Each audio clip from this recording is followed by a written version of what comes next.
And we're also a society that hates women.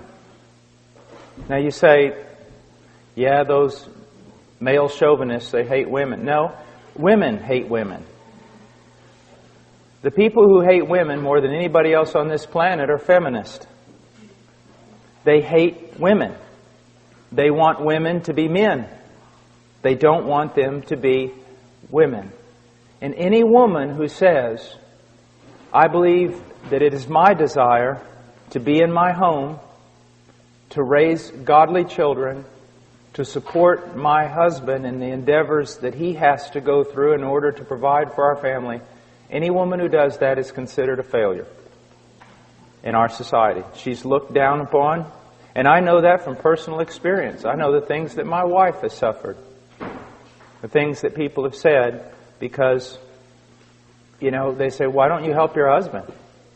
And she says, well, I do. No, why don't you get a job? I mean, as a minister, he doesn't make that much money. You could provide other things. What? All right, let's go to chapter 1, verse 27. God created man in His own image. In the image of God, He created him, male and female.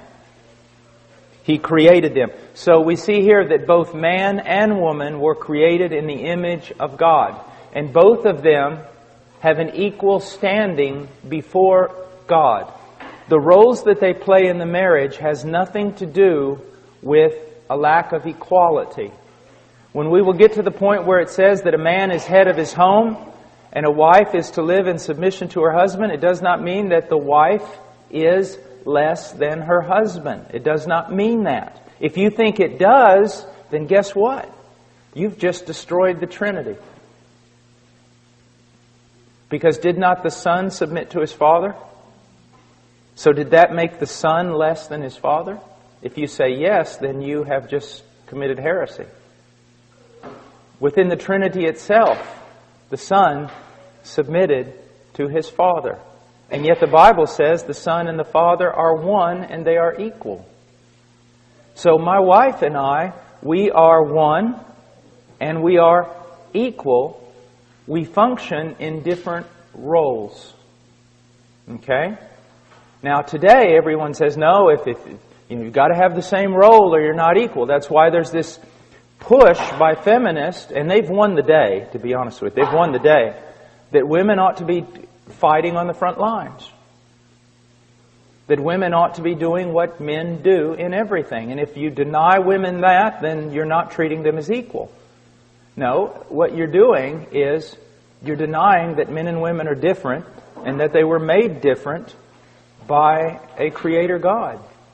We are different and we were created for different roles. But we are equal. We're all made in the image of God. God blessed them in verse 28 and said to them, be fruitful and multiply and fill the earth and subdue it. That subdue the earth was also given to the woman. But there is a different role in subduing the earth. Now, a woman's not even worthy of love in today's culture unless she's 5'10" and weighs 7 kilos or something. Do you know what I mean? You know that, right? We say she's not even worthy of this kind of stuff. That's only for very special women. And that's the kind of, your women, your wives constantly are looking at women in magazines who aren't even real. And they're going, I don't look like this. You know Cindy Crawford, the famous supermodel? She said something one time that was really wise and true. They were interviewing her and she said, what you need to understand is Cindy Crawford doesn't look like Cindy Crawford. And they said, what do you mean? She goes, do you really think my legs are that long? They can do great things with a computer. And when I'm bent over like this with a beach ball, yeah, I've got a little roll of fat here too, but they can move that away. They can take that off. And so what happens is just normal women are being compared, and they compare themselves to these pictures that aren't even real. Not even the supermodel looks like that. And they walk around going, how could my husband love me? And then, if they walk in the living room and the husband is watching a television show where the women do look like that, don't think, man, that doesn't impact your wife negatively. That it doesn't make her think again, am I even loved?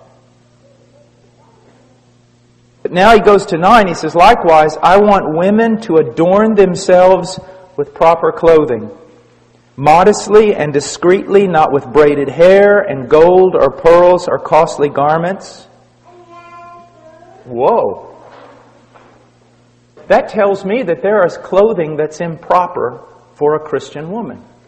All right? I mean, that's just logic. There is clothing that is improper for a Christian woman. Now, he says, the clothing must be modest. Modest. This is very important. It's literally proper clothing with modesty is the way it goes in the original text. So, with modesty. My wife has a really good thing that she says, and she goes, if your clothing is a frame for your face from which the glory of God is to shine, it's proper. If it draws attention to your face. If your clothing draws attention to your body, to outline it, to make it noticed, then it's sensual. It's sensual. What you're doing is wrong.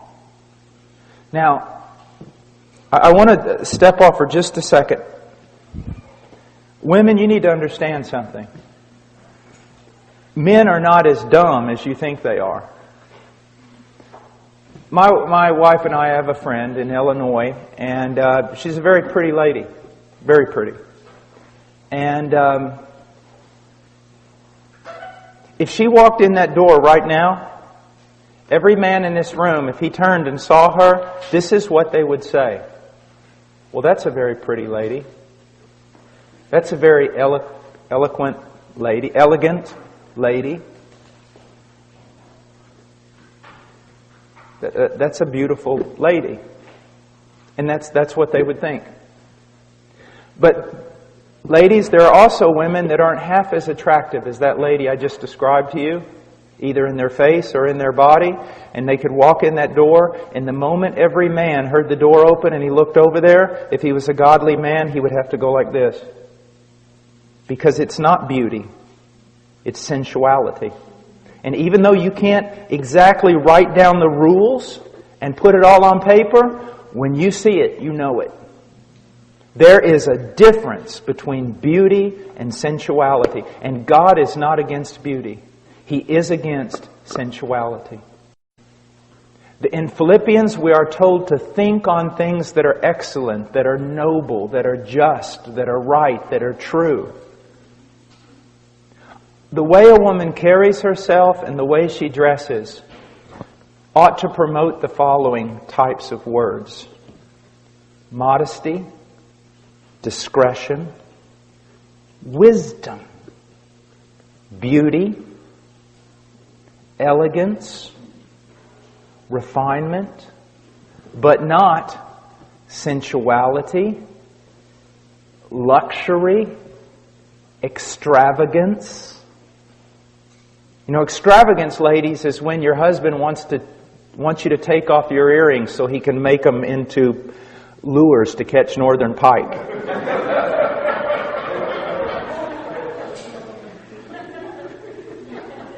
Now, ladies, this is, I've been giving your husbands a lot of tasks. Let me give you one. Seek to find out what this means and go wherever the Lord shows you.